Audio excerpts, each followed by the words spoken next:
وہ جو ہے ایک فارمر پرائم منسٹر کی بیٹی تھی، ذوالفقار علی بھٹو کی بیٹی تھی، لیکن انہوں نے اپنے طور پہ سیاست میں اپنے آپ کو منوایا ہے، اور انہوں نے جو ہے اس کو یہ کہا جا سکتا ہے کہ انہوں نے اپنے مطلب ایک لحاظ سے ان کا اپنا امپیکٹ سیاست پہ رہا ہے۔ ایک دور پورے جدوجہد کے دور سے گزری تھیں وہ، اور جیلوں میں رہی ہیں ایک لحاظ سے، اور اس کے ساتھ ساتھ جو ہے وہ جلاوطنی بھی گزاری، لیکن یہاں پہ مریم کا مقابلہ تو نہیں کر سکتے ہیں بے نظیر بھٹو کے ساتھ۔ مریم جو ہے وہ ان کو ایک لحاظ سے نامزد ایک لحاظ سے کہا جا سکتا ہے کہ جو ہے وہ اپنے والد کی نامزد ایک قیادت میں لائی جا رہی ہیں، تو وہ اس کا تعلق تو بہت ہی مختلف ہے۔ یہ موروثی سیاست کی جو بدترین مثال ہے۔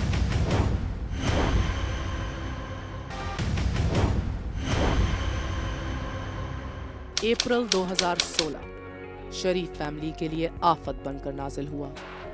بین الاقوامی میڈیا میں شریف فیملی کی آف شور کمپنیوں کے انکشافات نے سیاست اور ریاست کے طور ہی بدل دیے۔ لا فرم موسیک فونسیکا کی جانب سے بے نامی شیل فرمز میں 3,60,000 افراد اور کمپنیوں کے نام جاری کیے گئے، اور ان میں 400 پاکستانی شہری بھی شامل ہیں، جن کی 259 آف شور کمپنیاں ہیں، اور ان کمپنیوں کے اثاثے 50 ارب ڈالر سے زائد ہیں۔ وزیر اعظم کے صاحبزادے حسین نواز اور بیٹی مریم نواز کے نام پر بھی 4 کمپنیاں ہیں۔ پہلا یہ کہ ہمارے ہاں جو قانون اس کے بارے میں ہے وہ یہ چاہتا ہے کہ ہر آدمی جو الیکشن لڑے وہ اپنے بچوں کے، اپنے اہلیہ، یا اگر وہ خاتون ہیں تو اپنے خامند کے، اور ان لوگوں کے جو معاشی طور پر ان کے زیر نظر یعنی کہ ان پر انحصار کرتے ہوں، ان کے اثاثے بتائے۔ اس کے علاوہ اگر انہوں نے کوئی اور اثاثے کسی اور کے نام پہ رکھے ہوں مگر اس کے ذرائع جو ہیں وہ ان کے ہوں، یعنی کہ اگر میں اپنے کسی پیسے سے کسی خاندان کے یا دور دراز کسی اور اپنے دوست کے نام پر بھی کوئی اثاثہ رکھوں تو یہ لازم ہے کہ میں اس کا اظہار کروں اپنے اس گوشوارے میں جو میں نے الیکشن کمیشن کو دینا ہے۔ یہاں آپ یہ دیکھیں گے کہ ان لوگوں نے اس گوشواروں کا جو وہاں پرسکرائب فارمیٹ دیا ہوا ہے اس کی بجائے 7 انکم ٹیکس کے گوشوارے لگا دیے، اگرچہ دونوں میں کچھ فرق تھا، مگر بنیادی طور پر انکم ٹیکس کا قانون بھی یہی چاہتا ہے کہ آپ وہ تمام اثاثے اور وہ تمام آپ کے اوپر جو لائبلٹیز ہیں ظاہر کریں جو آپ کے پیسوں سے، آپ کے فنڈ سے، آپ کے آمدن کے ذرائع سے ہوں، یعنی آمدن اور خرچ کا گوشوارہ دینے کے بعد آپ کو اپنے اثاثوں کا اور اپنی جو اس سے اوپر کوئی بھی اگر لائبلٹی ہے اس کا بھی بتانا ہوتا ہے۔ ان لیکس کے بعد پاکستانی میڈیا پر بس ایک بحث چھڑ گئی۔ سیاست نام ہے عوام کی خدمت کا، مگر یہاں سیاست کام ہے تجارت کرنے کا۔ شریف خاندان اقتدار میں آنے سے پہلے کیا تھا اور حکومت میں آنے کے بعد اس کے کاروبار کو کیسے پر لگ گئے کہ شریف برادران کے 12 سالوں میں ایک کارخانے سے 30 کارخانے ہو گئے؟ یہی سوال اپوزیشن بھی بڑی شدومت سے اٹھا رہی ہے۔ اپوزیشن نے وزیر اعظم نواز شریف کو نااہل قرار دلوانے کے لیے 2 راستوں کا انتخاب کیا ہے۔ ایک، قوم سے کیے گئے خطابات میں تضادات کے باعث وزیر اعظم صادق اور امین نہیں رہے، اور دوسرا، مریم نواز کو مرکزی کردار بنا کر مدعا یہ پیش کیا جا رہا ہے کہ چونکہ مریم نواز والد کی زیر کفالت ہے اور والد نے بیٹی کے بزنس انٹرسٹ نہ ظاہر کر کے قانون کی خلاف ورزی اور اثاثے چھپائے ہیں۔ الزام محض الزام ہے یا حقیقت؟ اس کا فیصلہ تو ملکی اداروں کے سر ہے، مگر عدالت کے بقول اس کھلی کہانی کے بے شمار صفات غائب ہیں۔ مثلا ایوان میں وزیر اعظم کے دیے گئے بیان میں قطری شہزادے کا تذکرہ نہیں کیا گیا، مگر بعد ازاں لنڈن پراپرٹیز اور کاروبار کے لیے سیڈ منی قطری شہزادے کے فنڈز قرار پائے۔ قطری شہزادے کے منظر عام پر آنے کے بعد سوال یہ بھی اٹھا کہ اگر قطری شہزادہ میاں محمد شریف کے ساتھ کاروبار میں شراکت دار تھا تو میاں محمد شریف نے 1980 سے 1999 کے دوران اپنی آمدن اور پراپرٹی پر ٹیکس گوشواروں میں ظاہر کیوں نہیں کیا؟ ایف بی آر اور الیکشن کمیشن آف پاکستان میں جمع کروائے گئے گوشوارے بتاتے ہیں کہ میاں نواز شریف نے 11,11,11,000 روپے بینک اکاؤنٹ سے نکالے۔ مطلب یہ کہ بیرون ملک سے آنے والے تحفے پاکستان میں موجود دولت اور آمدن کے ذرائع میں ہم آہنگی پیدا کرنے کے لیے لیے گئے۔ بقول ماہرین، نواز شریف نے ٹیکس بچانے کے لیے یہ تحفے وصول کیے اور انکم ٹیکس آرڈیننس 2001 کے سیکشن 39(3) کی خلاف ورزی کے مرتکب ہوئے۔ اگر آپ والد محترم کے گوشوارے دیکھیں تو وہ کبھی بیٹی سے قرضہ لے رہے ہوتے ہیں، کبھی ان کو تحائف دے رہے ہوتے ہیں، کبھی لے رہے ہوتے ہیں۔ 3 سالوں کے اندر باہر سے 500 ملین کبھی 1 سال میں، اور کبھی 200 ملین، کبھی 300 ملین، اگر مجموعی طور پر دیکھ لیں تو یہ رقم 500 ملین سے زیادہ ہو جاتی ہے۔ وہ باہر سے آئی تحفہ جات کی شکل میں، اور وہ پھر آگے یوں تقسیم ہوئی۔ ان سارے گوشواروں کا دیکھنے کا انداز یہ ہونا چاہیے کہ اگر ہر پوائنٹ آف ٹائم پہ جہاں کوئی بڑا خرچہ ہوا یا کوئی بڑا اثاثہ خریدا گیا، اس وقت کیا ان کے پاس اپنے ذرائع تھے؟ چونکہ وہ اپنے ذرائع نہیں تھے، اس لیے اس کمی کو پورا کرنے کے لیے باہر سے ان تحفہ جات کا سہارا لیا گیا۔ میری ذہن میں کوئی پاکستان کا سرکولر ہے، نہ کوئی پروویژن ہے، نہ کوئی ڈیٹیل کیس ہے جہاں پر یہ کیس ٹیسٹ کیا گیا ہو کہ اگر کوئی نان ریزیڈنٹ پرسن اگر کسی پاکستانی رشتہ دار کو کوئی گفٹ دیتا ہے تو 39(3) میں اس کی پوزیشن کیا ہوگی۔ مگر اس کی جو پریکٹیکل امپلیکیشن ہو رہی ہے، جو میری نظر میں آج تک ہے، اس میں یہ انکم ٹیکس نہیں ہو رہی جنرلی، اور پاکستانی جو اپنے رشتہ داروں کو گفٹ دیتے ہیں ان کو ٹیکس نہیں کیا گیا۔ لب لباب ہوا وہ یہ ہوا کہ پاکستانی لا گفٹ کے بارے میں، ٹیکسیبلٹی آف گفٹ کے بارے میں بہت کلیئر نہیں ہے۔ سملرلی ٹیکسیبلٹی آف گفٹ جو کہ نان ریزیڈنٹ سے آ رہی ہے وہ بھی ابھی پراپرلی ٹیسٹڈ نہیں ہے، اور ہم نے کافی چیزیں اس طرح کی اپنے قوانین میں بنائی ہوئی ہیں جو چیزوں کو کنفیوز کر رہی ہیں، اور جو لوگوں کو موقع دے رہی ہیں کہ وہ اس طرح ٹرانزیکشنز کریں، اور اپنی جو ٹریل ہیں وہ مس ہو جاتی ہیں۔ Section 39(3) of the income tax ordinance جو ہے وہ فارنر کے گفٹ کے بارے میں ایک پوزیشن رکھتا ہے، مگر اس کی انٹرپریٹیشن کو مختلف زاویوں سے دیکھا جا سکتا ہے۔ پاناما مقدمے میں 2 سوالوں کی سچائی نہ صرف میاں نواز شریف بلکہ مریم نواز کے مستقبل کا بھی تعین کرے گی۔ کیا مریم نواز نیلسن اور نیسکول کی بینیفیشل اونر ہیں؟ کیا مریم نواز اپنے والد کی زیر کفالت ہیں؟ گوشواروں میں مریم نواز مریم صفدر کے نام سے دکھائی دیتی ہیں۔ مریم صفدر نے 2012 میں ٹیکس ریٹرنز میں آمدن 23 لاکھ سے زائد ظاہر کی، مگر ذاتی اخراجات 35 لاکھ سے زائد ظاہر کیے۔